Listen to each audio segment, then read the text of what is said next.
प्रभु यीशु मसीह के नाम में आप सभी का स्वागत है मसीह प्रेमी चैनल पर। प्रियो, मेरी इस वीडियो को बनाने की और इस विषय पर जानकारी शेयर करने की बहुत समय से कोशिश थी, पर आज परमेश्वर से प्रार्थना करने के बाद परमेश्वर द्वारा अगुवाई पाने पर मैं इस वीडियो में शेयर करने जा रही हूँ प्रभु यीशु मसीह के 7 जगहों पर से लहू बहने के बारे में। हम सभी जानते हैं कि प्रभु यीशु का लहू हमारे लिए छुटकारे का कारण है, पर आप शायद पहली बार ये जानेंगे कि उनका लहू 7 जगहों से बहा। कैसे और क्यों, ये हम डिटेल में इस वीडियो में जानेंगे। तो प्लीज मेरे साथ इस वीडियो के अंत तक बने रहिएगा और इस वीडियो को पूरा देखिएगा, क्योंकि इस वीडियो के द्वारा आप बहुत सी बातों में, बहुत सारी समस्याओं से छुटकारा पाने जा रहे हैं। और प्लीज इस वीडियो को अधिक से अधिक शेयर जरूर कीजिएगा अपने मसीही भाई बहनों के साथ, क्योंकि ये विषय हर एक मसीही को जानना जरूरी है कि कैसे हमारे यीशु ने अपना लहू बहाकर हमारे छुटकारे की कीमत चुकाई है। प्रियो, मेरी अगली वीडियो एक बहुत ही जरूरी विषय के बारे में होने वाली है, सपनों का अर्थ वाले सीरीज में। तो प्लीज बेल आइकन को जरूर प्रेस कर लीजिएगा ताकि आपको नोटिफिकेशन जरूर मिले। तो आइए हम आज के अद्भुत विषय पर चलते हैं। इब्रानियों अध्याय 9 वचन 22 ऐसा कहता है, और व्यवस्था के अनुसार प्राय सब वस्तुएं लहू के द्वारा शुद्ध की जाती है और बिना लहू बहाए क्षमा नहीं होती। और हम सब जानते हैं कि प्रभु यीशु का लहू बहाया जा चुका है हमें शुद्ध करने और हमारे पापों से छुटकारे के लिए। तो प्रियो, पहला स्थान जहां हमारे प्रभु यीशु का लहू बहा वो है गत्समनी का बाग। मैं आपके लिए पढ़ती हूँ लूका अध्याय 22 वचन 44। और वह अत्यंत संकट में व्याकुल होकर और भी हार्दिक वेदना से प्रार्थना करने लगा, और उसका पसीना मानो लहू की बड़ी बड़ी बूंदों की नाई भूमि पर गिर रहा था। मेरे प्रियो, हमारा यीशु अत्यंत संकट में व्याकुल होकर दिल में दर्द लेकर प्रार्थना कर रहा था। जब बाइबल कहती है अत्यंत, मतलब आप समझ सकते हैं कि उसकी कोई हद नहीं होगी। इतनी ज्यादा व्याकुलता, इतनी ज्यादा तड़प में यीशु मसीह उस समय थे, यहाँ तक कि उनका पसीना भी खून की बूंदें बनकर भूमि पर गिर रहा था।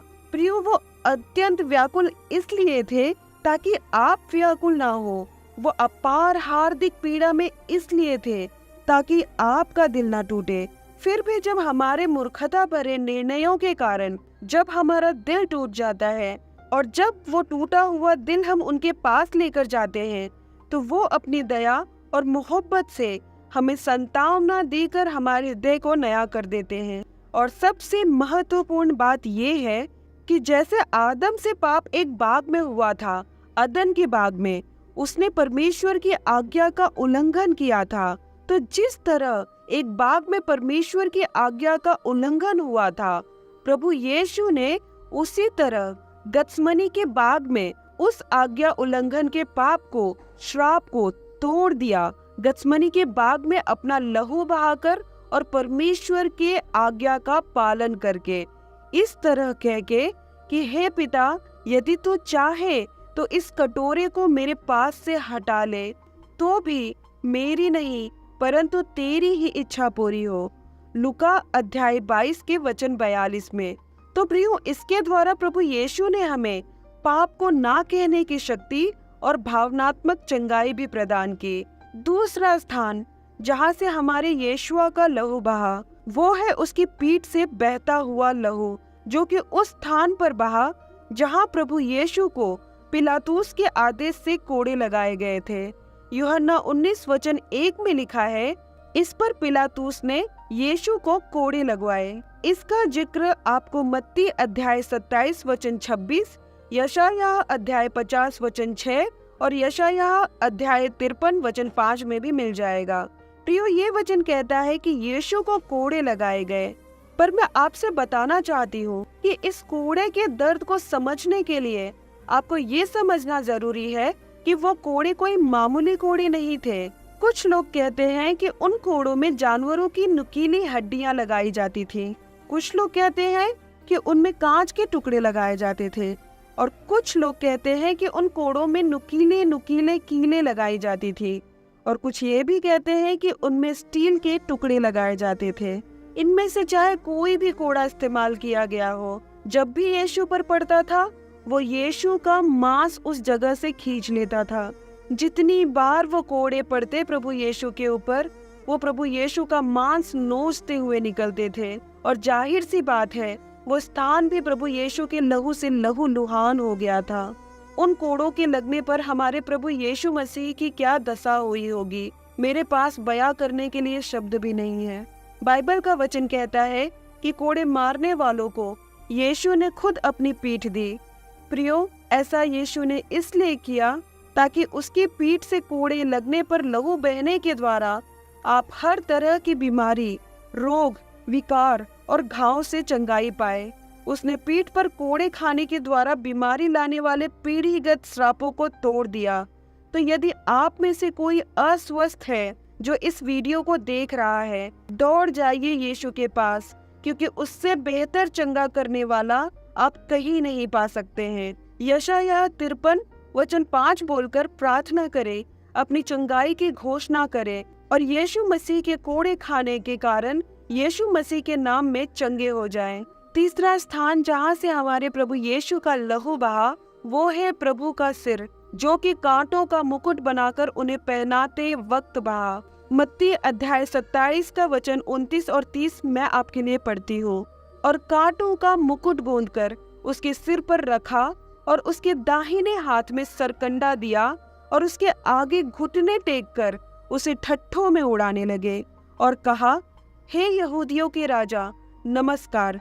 और उस पर थूका और वही सरकंडा लेकर उसके सिर पर मारने लगे।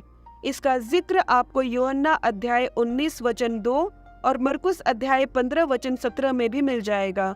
प्रियो, जो कांटों का मुकुट गूंथकर प्रभु यीशु के सिर पर रखा गया था, वो सिर्फ हल्के से सिर पर रख के छोड़ नहीं दिया था, बल्कि उस मुकुट के कांटे सिर के अंदर घुसने तक प्रभु यीशु के सिर पर डंडे से मारा भी गया था।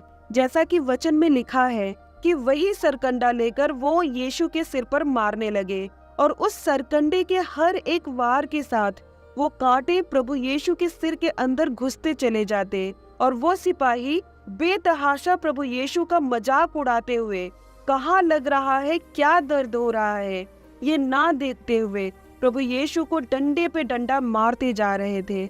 और उन कांटों के सिर में घुसने से प्रभु यीशु का लहू सिर से बहने लगा, ताकि उसके सिर से लहू बहने के द्वारा आप और मैं मानसिक चंगाई को पा सके। मानसिक बंधन बहुत मजबूत होता है। वो बंधन टूट गया जब यीशु के सिर में कांटे घुसे। वचन कहता है हमारी शांति के लिए उस पर ताड़ना पड़ी और उस ताड़ना को सहन करके यीशु मसीह ने आपको और मुझे हर तरह की मानसिक बीमारी, तनाव और बंधन से आजाद कर दिया। और कांटों के उसके सिर में चुभकर खून भूमि पर गिरने से आदम के पाप के कारण जो भूमि श्रापित हुई थी, वो श्राप भी टूट गया। कैसे? आइए हम वचन में देखते हैं। उत्पत्ति अध्याय 3 का वचन 17 और 18 में आपके लिए पढ़ती हूँ। और आदम से उसने कहा, तूने जो अपनी पत्नी की बात सुनी और जिस वृक्ष के फल के विषय में मैंने तुझे आज्ञा दी थी कि तू उसे न खाना, उसको तूने खाया है, इसलिए भूमि तेरे कारण श्रापित है। तू उसकी उपज जीवन भर दुख के साथ खाया करेगा और वह तेरे लिए कांटे और ऊंट कटारे उगाएंगी और तू खेत की उपज खाएगा। प्रियो, प्रभु यीशु ने सारे श्राप अपने ऊपर ले लिए और उनका पवित्र लहू जो उनके सिर से कांटों के चुभने के कारण बहकर भूमि पर गिरा, उससे भूमि पर का वो श्राप भी टूट गया जो उत्पत्ति 3 के 18 में आदम के पाप के कारण भूमि पर आया था। जो भूमि आदम के पाप के कारण कांटे और ऊंट कटारे उगाती, वो भूमि अब उन्हीं कांटों को प्रभु यीशु के सिर में चुभने के कारण बहे हुए लहू से आशीषित हो गई। इसका मतलब अब भूमि प्रभु यीशु मसीह के बलिदान के कारण आपके लिए आशीषित हो गई है। श्राप के कांटे यीशु ने झेल लिए और हमें आशीषों का भागी बना दिया। चौथा स्थान जहाँ से हमारे प्रभु यीशु का लहू बहा, वो है उनका चेहरा। प्रियो, इस वचन पर आपने शायद ही ध्यान दिया होगा, इसलिए मैं फिर से एक बार आपसे विनती करती हूँ कि इस वीडियो को अधिक से अधिक शेयर कीजिएगा, ताकि इस वीडियो की गहराई और गंभीरता को हर मसीही भाई बहन जाने। आइए वचन में देखते हैं। यशायाह अध्याय 50 वचन 6। मैंने मारने वालों को अपनी पीठ और गलमोछ नोचने वालों की ओर अपने गाल किए। अपमानित होने और उनके थूकने से मैंने मुंह न छिपाया। इंग्लिश में ऐसा लिखा है, Isaiah chapter 50 verse 6। I gave my back to those who struck me and my cheeks to those who plucked out the beard. I did not hide my face from shame and spitting. प्रियो, आप समझ सकते हैं, सिर पर सरकंडे से मार मार कर जब उनका मन नहीं भरा तो हमारे यीशु की दाढ़ी भी उन्होंने उखाड़ी। और जाहिर सी बात है, वो हल्के से नहीं बल्कि जितना दर्द दे सकते थे ऐसा सोचकर पूरे जोर के साथ उन्होंने उनकी दाढ़ी उखाड़ी, जिसमें प्रभु यीशु के चेहरे से, उनके गालों से लहू बहा, ताकि आपका अपीयरेंस, आपका रूप, आपका इमेज बेहतर हो सके। मेरे भाई, मेरे बहन, अगर आपसे कोई कहे कि तू अच्छा नहीं दिखता या तू अच्छी नहीं दिखती, उसकी बात पर कभी ध्यान मत दीजिएगा, क्योंकि आपको परमेश्वर ने अपने स्वरूप में बनाया है और उस स्वरूप को बनाए रखने के लिए प्रभु यीशु मसीह ने अपना गाल दे दिया, अपना मुंह उनसे छिपाया नहीं जो उसकी निंदा कर रहे थे और उसके मुंह पर थूक रहे थे। वो ये सब कुछ बस इसलिए सह रहा था ताकि आपकी इमेज कोई खराब ना कर सके, आपकी बिगड़ी हुई इमेज भी बन जाए उस पर विश्वास करने के कारण। हमने कितनी ही अद्भुत गवाहियां सुनी है जिसमें कोई चोर, कोई मर्डरर, कोई व्यभिचारी था, पर जब उनका विश्वास यीशु मसीह पर आया तो उनका पुराना घिनौना इमेज जाता रहा और परमेश्वर ने उन्हें नया कर दिया, नई इमेज, नई पहचान दी। प्रियो, क्या आप जानते हैं कि हमारे यीशु की दशा ऐसी कर दी गई थी कि वो इंसान की तरह भी दिखाई नहीं दे रहा था, उसका रूप ऐसा बिगाड़ दिया गया था। वचन कहता है यशायाह अध्याय 52 वचन 14 में, जैसे बहुत से लोग उसे देखकर चकित हुए, क्योंकि उसका रूप यहाँ तक बिगड़ा हुआ था कि मनुष्य का सा न जान पड़ता था और उसकी सुंदरता भी आदमियों की सी न रह गई थी। अगर आप मेरे साथ इस वीडियो में अभी तक बने हुए हैं तो खुदावंद यीशु मसीह की महिमा में कमेंट बॉक्स में मेरा प्रेमी सबसे सुंदर हजारों में जरूर लिखिएगा, अगर आप भी यीशु को अपना प्रेमी मानते हैं तो। पांचवा स्थान जहां से हमारे प्रभु परमेश्वर का लहू बहा, वो है उनके हाथ। मत्ती अध्याय 27 वचन 35 में आपके लिए पढ़ती हूँ। तब उन्होंने उसे क्रूस पर चढ़ाया और चिट्ठियां डालकर उसके कपड़े बांट लिए। प्रियो, मुझे पता है आप सभी जानते हैं कि जब हमारे प्रभु यीशु मसीह को क्रूस पर चढ़ाया गया, तब उसके पहले प्रभु यीशु के हाथों में उसी क्रूस पे कील ठोकी गई जिस पर उन्हें चढ़ाया गया। और जब उनके हाथों को कीलों से उस क्रूस पर ठोका गया, तब उनके हाथों में से लहू बहने लगा, ताकि आप अपनी विरासत, अपनी आशीषें पा सके, आपके हाथों के काम सफल हो सके, आप जहां हाथ लगाए वहां बरकत आए, क्योंकि हमारे पापों के कारण हमने अपनी आशीषें खो दी थी। शैतान ने हमें आर्थिक रूप से दिवालिया बनाकर बर्बाद करने की ठानी थी, पर हमारे यीशु के हाथों से बहते लहू ने हमारे हाथों को आशीषित कर दिया। तो अगर आप गरीबी, कमी घटी या कर्ज जैसे समस्याओं से जूझ रहे हैं तो याद रखिए, आपका समाधान उसी श्रापित क्रूस पर परमेश्वर प्रभु यीशु मसीह ने अपना लहू बहाकर आपके लिए हासिल कर लिया है। अपने फाइनेंस पर प्रभु यीशु मसीह का लहू लगाकर बरकत के लिए प्रार्थना करें। छठा स्थान जहां से प्रभु यीशु मसीह का लहू बहा, वो है उनके पैर।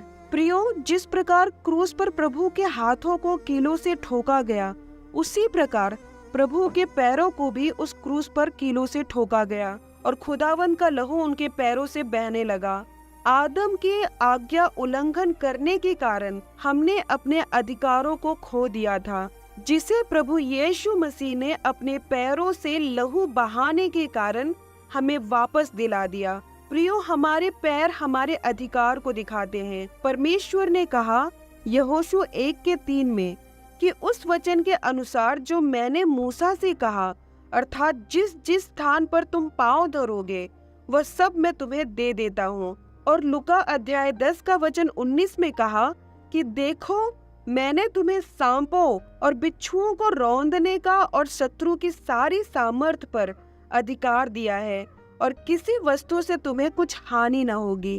तो प्रियो, अब आप अपने दुश्मन से अपने सारे अधिकार, खुशियाँ, आशीषें अधिकार के साथ वापस ले सकते हैं। जो कुछ भी दुश्मन ने आपसे छीन लिया है उसे वापस पा सकते हैं, क्योंकि प्रभु यीशु ने अपना लहू बहाकर वो सब कुछ आपके लिए हासिल कर लिया है।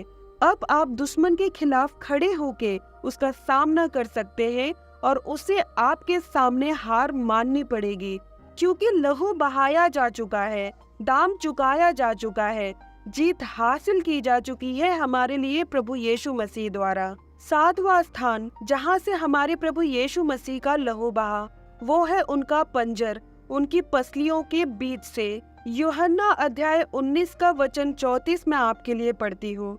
पर उनमें से एक सिपाही ने यीशु के पंजर में अपना भाला बेधा, जिससे तत्काल ही खून और पानी बह निकला। प्रियो, प्रभु यीशु मसीह बहुत ही ज्यादा हृदय की पीड़ा से गुजर रहे थे।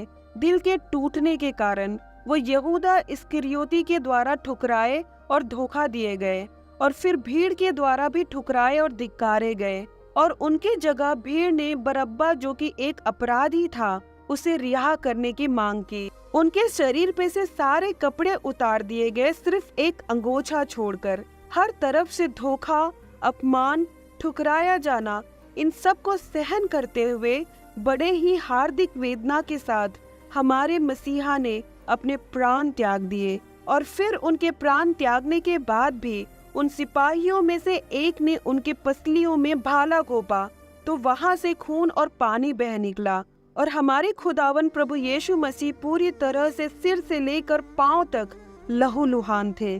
तो प्रियो, दुश्मन ने शायद, हो सकता है कि आपको बहुत पीड़ा दी हो सकता है बहुत दुख से आप गए हो, मनुष्यों द्वारा सताए, तड़पाए या दर्द दिए गए हो सकता है आप बहुत ज्यादा डिप्रेशन में हो।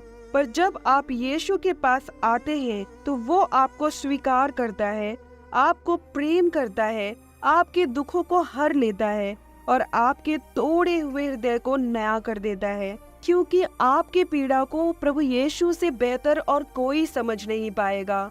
और वो इसलिए क्योंकि वो खुद अपार अंतहीन पीड़ा को झेल चुका है। उसके पसलियों के बीच से खून बहा ताकि वो आपके दिल को नया कर सके। प्रभु यीशु मसीह इस संसार का एकमात्र ऐसा दूल्हा है जिसने अपनी दुल्हन को पाने के लिए और उसे धोकर शुद्ध करने के लिए और उसे पापों की बंधुआई से छुड़ाने के लिए अपना पवित्र लहू बहा दिया। प्रियो, क्या आप जानते हैं कि आप जब भी कोई पाप करते हैं तब आप यीशु को इन्हीं सारी पीड़ाओं से फिर से गुजरने पे मजबूर करते हैं। आप अपने कार्यों से ये कहते हैं कि उसे क्रूस पर चढ़ा दो, यीशु को क्रूस पर चढ़ा दो, जैसे कि वो भीड़ चिल्ला चिल्ला कर कह रही थी। पर जब आप यीशु की अधीनता में रहते हैं, उसकी आज्ञाओं का पालन करते हैं, तब यीशु की कुर्बानी, यीशु का नाम और यीशु का लहू आपकी ढाल, आपकी बरकत, आपकी आशीष, आपका सुरक्षा कवच और आपका छुटकारा बन जाता है। लेव व्यवस्था अध्याय 17 वचन 11 में ऐसे लिखा है, क्योंकि शरीर का प्राण लहू में रहता है और उसको मैंने तुम लोगों को वेदी पर चढ़ाने के लिए दिया है कि तुम्हारे प्राणों के लिए प्रायश्चित किया जाए, क्योंकि प्राण के कारण लहू ही से प्रायश्चित होता है। प्रियो, यीशु का लहू आज भी जीवित है, जो उसने बलिदान कर दिया आपके और मेरे लिए। आप अपने किसी भी परिस्थिति में, चाहे वो मरी हुई परिस्थिति ही क्यों ना हो, उस परिस्थिति पर प्रभु यीशु का जीवित और पवित्र लहू लगाएं और आपके मरी हुई परिस्थिति में जान आ जाएगी। पिता परमेश्वर से मैं प्रार्थना करती हूँ कि ये वीडियो आपके जीवन में बड़े से बड़ा छुटकारा लेकर आए। प्रभु यीशु मसीह के नाम में आमीन। जय मसीह की।